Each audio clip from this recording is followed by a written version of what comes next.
Los amigos de Legal NEA.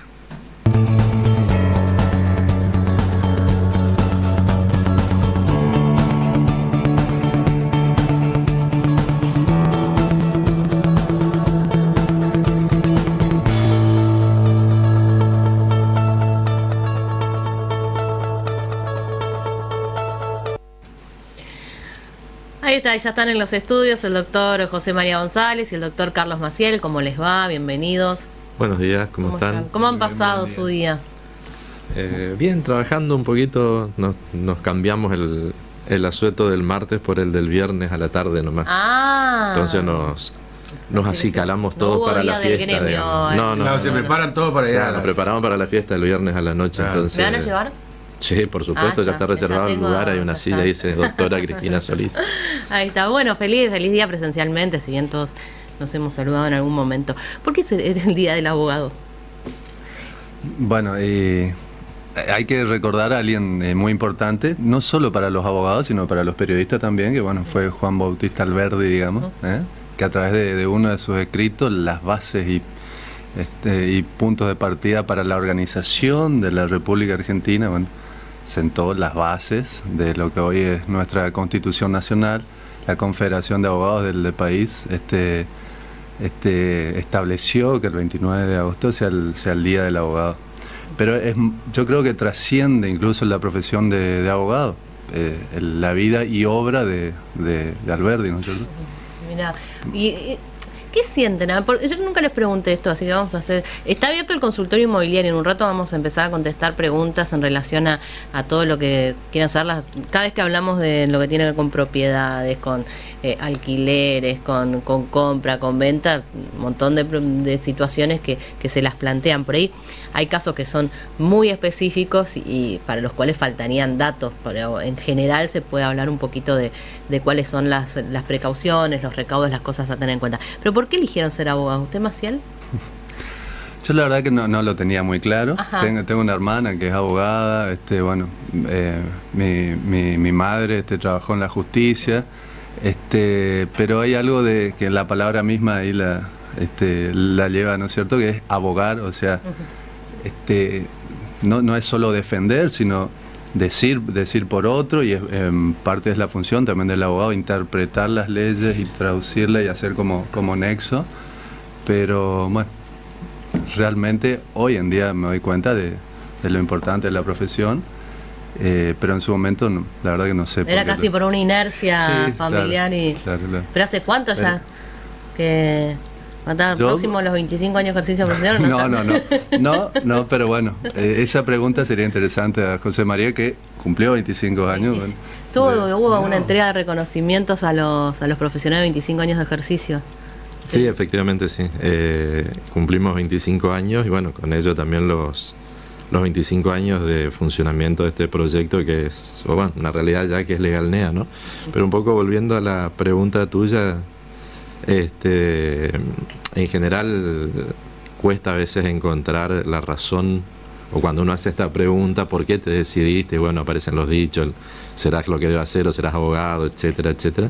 Pero en mi caso es muy puntual, digamos, yo tengo bien marcada la razón, digamos, lo mío fue influencia de un profesor del nivel del secundario, el doctor Enrique Gravabac, abogado, profesor de formación ética y ciudadana, formación cívica, educación cívica. Estábamos a la salida de la dictadura y comenzando la democracia en pleno nivel secundario, y bueno, la pasión que le ponía Enrique, el doctor Gravabac, papá de Hernán Gravabac, otro conocido abogado penalista de acá de la región, fue tal que bueno, nunca tuve dudas de que esa era la elección, e incluso planteado el hecho de tener que comenzar a estudiar. Las limitaciones económicas de mi familia no me lo permitían, con lo cual tuve que trazar un plan B, es decir, tuve que estudiar de maestro, recibirme de maestro para poder venir a conseguir un trabajo de maestro y estudiar abogacía, digamos.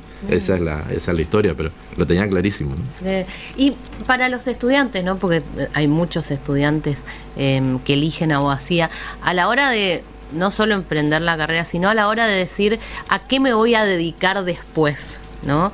¿Qué se le puede decir? Porque ambos han sido y son docentes, universidades, o sea, tienen contacto con el estudiante.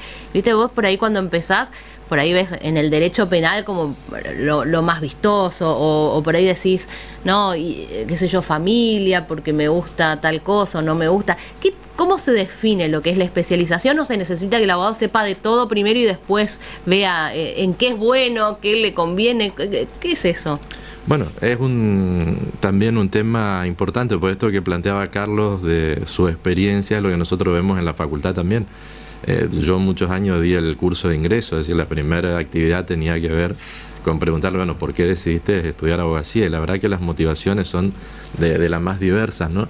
Y también me tocó y también a veces la ausencia de definiciones motivaba esto de abogacía por el hecho de que con el título uno puede aspirar a mucho más que litigar, ¿no? Es decir, la formación del abogado hoy por hoy es una de las formaciones más integrales que habilita a muchos a otras tareas como los medios, la política, incluso para la actividad empresaria, el emprendedurismo, la formación es esencial, digamos. Después, a la hora de la salida, también durante muchos años di la materia de práctica profesional, digamos, el último cuatrimestre, donde los alumnos ya estaban prestos a salir a la calle. Y la elección de la especialidad es una cuestión que a veces se da por oportunidad, es decir, está aquel que tiene la posibilidad de seguir algo ya instalado, el estudio del papá, del tío, de la familia, entonces viene como contagiado. Y después la otra es una búsqueda. No debemos perder de vista esto de ser generalistas, o sea, de manejar derecho de todo, de estar actualizados, de estar informados, y después una combinación de gusto y oportunidad. A mí, por ejemplo, me hubiese gustado de pronto hacer penal mucho más de lo que me tocó hacer en la vida, pero limitaciones, tenía que laburar, tener una familia a cargo, el derecho penal demanda ciertos riesgos que por ahí la obligación de todos los meses no te lo permitía, entonces fue una cosa que se me abrieron otras oportunidades que debía explorar. Entonces una mezcla de oportunidad y de gustos, ¿no es cierto? Uh-huh. Lo que sí, durante el camino, al final del camino, lo que vale es que a uno esto realmente lo retribuya y en mi caso, y creo que en toda la gente que integra el equipo nuestro, tenemos esa comunión, ¿no? Es decir, eso, bueno, cuando nos sale algo bien, cuando se reconoce un derecho, cuando un cliente está contento, esta es la sensación de que tuvimos algo que ver con eso, ¿no? Hay un abogado, me dice, a vos que te gusta mucho mirar las series, reconozco, me gusta mucho mirar series, me dice, mirá El abogado de Lincoln, que está dando por Netflix. Lo estoy mirando, ahora está la segunda temporada, realmente por ahora es una serie corta, digamos, son 2 temporadas. Pero me recuerda a otras series relacionadas a abogados, que es Better Call Saul, que es la precuela de Breaking Bad, donde la vida de Jimmy McGill después convertido en Saul Goodman, la historia del abogado, de cómo desde que arranca, digamos, cómo se transforma, digamos, el personaje y todo lo demás. ¿Es tan así como lo pintan las películas, digamos, las vidas del abogado? ¿Cómo es? O sea, no son dos, digamos, el abogado Lincoln es un abogado top, estrella S2, y Saul Goodman es un abogado que arrancó bien de abajo, digamos. Bueno, en el caso del abogado de Lincoln es un abogado que, si bien llega a ese lugar de estrellato, viene de una historia compleja previa, ¿no? Sí. Primero, en lo que es lo funcional, lo que muchos y a muchos chicos y a muchos también nos impactó, esto de ver el proceso americano del abogado alegando, convenciendo al jurado, cada vez es más parecido a nuestra realidad.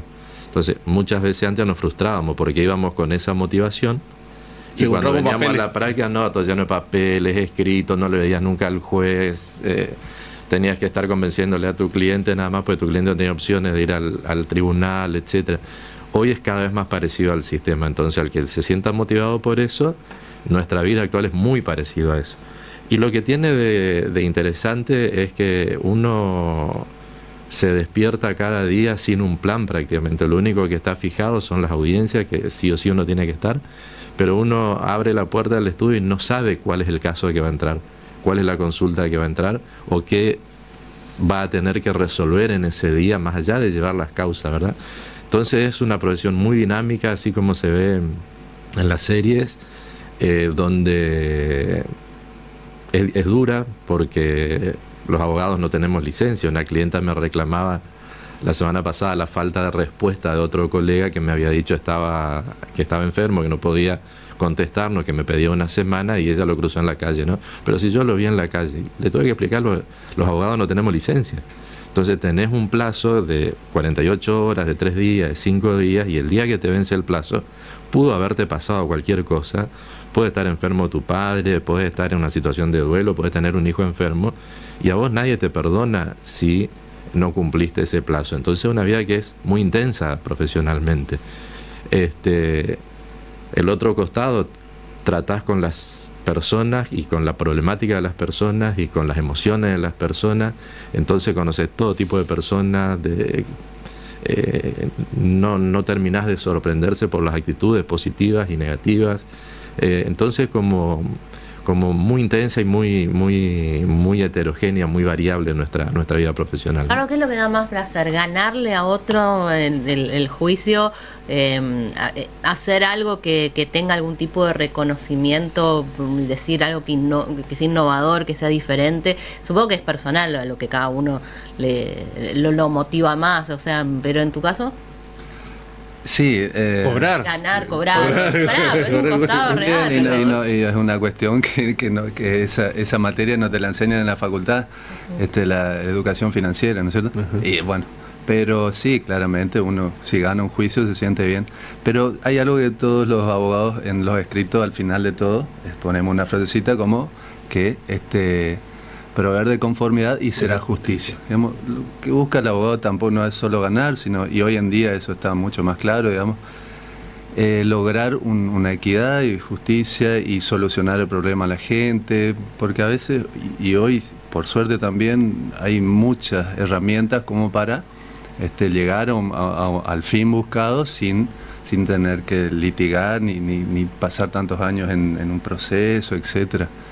Y hay otra cuestión, y aprovecho y respondiendo también a la pregunta que le hiciste hoy, que lo hablábamos anoche en la hamburguesería de un amigo ahí frente a la Séptima con un colega, Beto, de la herramienta que es la profesión que uno tiene, porque uno puede ejercer, pero puede ser docente, puede entrar en política, puede hacer, digamos, tiene, por la integralidad de la profesión, tiene muchas herramientas como para ejercer, digamos, e incluso sin ejercer, pero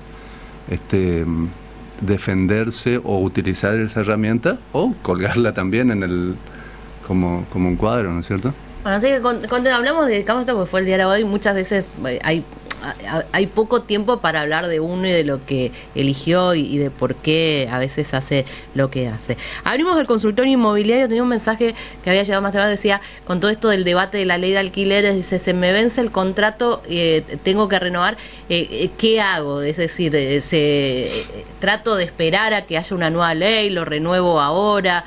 Hay como un poco de incertidumbre en los inquilinos, más allá de que parecería que en el Senado, al no haber dictamen, no está tan allanado el camino para que hoy se aprueben las modificaciones, ¿no? Sí, son dos, es una problemática de distinta óptica de acuerdo a que la consulta sea del locador o del locatario, ¿no? El locador hoy está preocupado porque no sabe de qué manera garantizar su ingreso, su crédito, de que el alquiler que pacte no se diluya por efecto de la inflación y la devaluación y demás. Hay que decir que la ley sigue vigente, con lo cual hoy un contrato, si es para vivienda familiar, le va a obligar a mantener fijo el ingreso durante un año, el monto del alquiler durante un año. Las expectativas de cambio de la ley, personalmente yo creo que no son viables, no son cercanas, están muy atadas al futuro político de nuestro país, a que se resuelvan las elecciones y qué es lo que haga en definitiva el nuevo gobierno. Si uno se pone en la vista del locatario, está frente a un problema porque se percibe esto de la retracción de la oferta y uno tiene que resolver un problema de vivienda, no hay otra cosa. Hay que señalarlo y dejar bien en claro, la ley de alquileres no se modificó, las reglas son las que más o menos todos conocemos, 3 años de plazo mínimo, 1 año sin actualización para la vivienda familiar. Cuando se trata de comercio hay un poco más de libertad en cuanto a la actualización a través de los índices dispuestos. Y la recomendación es estar atentos a cómo evoluciona el panorama y hacer la consulta a la hora de la firma del contrato, y así también un poco la consulta económica de a qué se está comprometiendo uno, ¿no? Se están empezando a ver muchos contratos en dólares, por ejemplo. O sea, hay una efervescencia total en el tema, ¿no? Bueno, Tere, ¿tenés algunas preguntas? Así es. Hola, en Argentina, ¿cuáles son los requisitos legales para comprar una propiedad? Dios bendito, cobré un dinero y quisiera asegurarme una casa, gracias, dice esta persona. Bueno, que sea bastante dinero, ¿no? Porque bueno, hay un dichoso que primero no lo ande divulgando por las dudas, ¿no? Claro. Primero hay un posteo interesante en el Instagram del estudio de la semana pasada que más o menos señala cuáles son las prevenciones a tomar, ¿no? La primera es la consulta sobre el estado del bien y del propietario, de la persona que nos va a vender, de que el bien no tenga ningún tipo de medida, digamos, de embargo, y de que la persona que me va a vender no tenga ningún tipo de impedimento, una inhibición para vender sus bienes, por ejemplo. Segundo, tratar de obviar el boleto de compraventa, pasar rápidamente a la escritura, digamos. Tercero, verificar el estado de ocupación, si uno está comprando un terreno, digamos, verificar que esté el terreno, hacer actos posesorios, cercarlo, ponerlo en cartel de propiedad privada, que no esté ocupado por terceras personas. Cuarto, algo que no se le da mucha trascendencia y que es un tema por ahí recurrente y que está dilatado en el tiempo, la cuestión catastral. Hay un proyecto de requerir al momento de la escritura lo que es el informe catastral, que tiene que ver con las medidas del inmueble, los linderos. Entonces todavía no se exige como un requisito para hacer una compraventa, pero es algo que con el tiempo se va a imponer. En la práctica, ir a ver que si el terreno es 10x30, esté en los 10x30, que esté en los mojones, hablar con el vecino, es decir, tomar todas las prevenciones para no tener una sorpresa. Y la consulta, por lo menos notarial, por lo menos al escribano, y si hace falta, de acuerdo a las condiciones del contrato, también al abogado, porque, bueno, cuando empezamos a introducir algún tipo de cláusulas adicionales, plazos, forma de pago, algún tipo de cláusulas de entrega derivada en el tiempo, digamos, del inmueble o cosas así, hay que tener mucho cuidado. Hoy los inmuebles son muy caros y uno por ahí está poniendo, como en este caso, todo el dinero en eso, y tiene que ser no tiene que ser una operación frustrada, ¿no? Creo que acá más o menos contestaron, porque la otra pregunta tiene que ver con las escrituras, si es tan importante escriturar porque son muy costosos, y entonces primero pregunta ¿por qué es tan caro escriturar y sin, digamos, por qué con un boleto de compra-venta no tienen la misma protección? En realidad lo que preguntan es ¿por qué es tan caro escriturar? Sí, la pregunta es ¿por qué es tan caro escriturar? Es porque, bueno, en la escrituración intervienen los honorarios del escribano, intervienen los gastos para obtener esta información de reaseguro, como decimos, los informes del registro de la propiedad, pactar la cuestión de los impuestos, de quién, si se van a poner al día, no, si se van a descontar del precio. Esto es una tarea que tiene que realizar el escribano. La redacción misma del instrumento tiene un costo. Hay costos que son impositivos, digamos, claro, se paga un impuesto a la FIP, por ejemplo, por la venta. ¿Es un porcentaje del valor de la propiedad? Es un porcentaje, lo que sea tributario es un porcentaje del valor de la propiedad, con lo cual hay dos tributos, uno nacional que se paga a la FIP, el otro que es provincial, inciden aproximadamente entre un 3 y 4% en el valor de la operación. Por ahí es que viene el tema de vamos a ponerle un valor más bajo para pagar menos impuestos, ¿sí? ¿Se hace eso? Sí, se hace mucho, se hace muchísimo en la práctica. ¿Y eso es un riesgo o no? Puede implicar un riesgo cuando la situación del inmueble no está del todo clara, cuando hay intereses de terceros, es decir, concretamente una transferencia por un valor vil, le decimos nosotros un valor muy bajo. Si hubiera una persona que esté habilitada para reclamarlo, podría plantear que ese precio bajo está indicando que hay una simulación, que en realidad eso no se vendió, sino que se puso a nombre de otro nada más. Ajá. Esto está cada vez más difícil por el tema de las restricciones a la circulación del dinero. Hoy yo no puedo ir con cualquier propiedad vale 8 o 10 millones de pesos, no puedo ir con 10 millones de pesos a comprar porque en general la plata está bancarizada, tiene que entrar al sistema financiero. Bueno, todas estas variables juegan mucho en esta cuestión de los costos, ¿no? Acá hay un valor fiscal y otro valor a la hora de vender un terreno. ¿Cuál es la diferencia ese valor fiscal y el otro es el valor del mercado, no? No, claro. Supongo que se estará refiriendo a algunas cuestiones que también son muy comunes en este comprar, digamos, o la posesión o un terreno. No,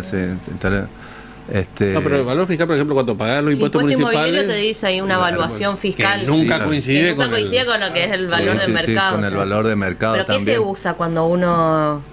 No, o sea, son dos valores distintos y, a ver, poniendo en el caso de una sucesión y donde interviene un inmueble, por ejemplo, también tiene que ver con una cuestión impositiva. Entonces, por ejemplo, y se usaba mucho antes, hoy no es tan común, digamos, se denunciaba el valor fiscal del inmueble, ¿no es cierto? Y sobre eso se pagan las tasas de justicia y determinados impuestos. Pero después está el valor real, el valor de mercado del inmueble, que es una cuestión totalmente distinta. Lo válido es el valor que tiene el inmueble en el mercado, digamos, que es con lo que uno se va a manejar. El que quiere comprar valor fiscal. Es como el dólar blue y el dólar oficial. Sí, pero pasa que, esto tiene mucho que ver con la conflictividad. Daba Carlos el ejemplo de los sucesorios. El valor fiscal es claramente el valor que toma el Estado a los fines de fijar el valor de los impuestos. El valor de venta es el valor de mercado, ¿no?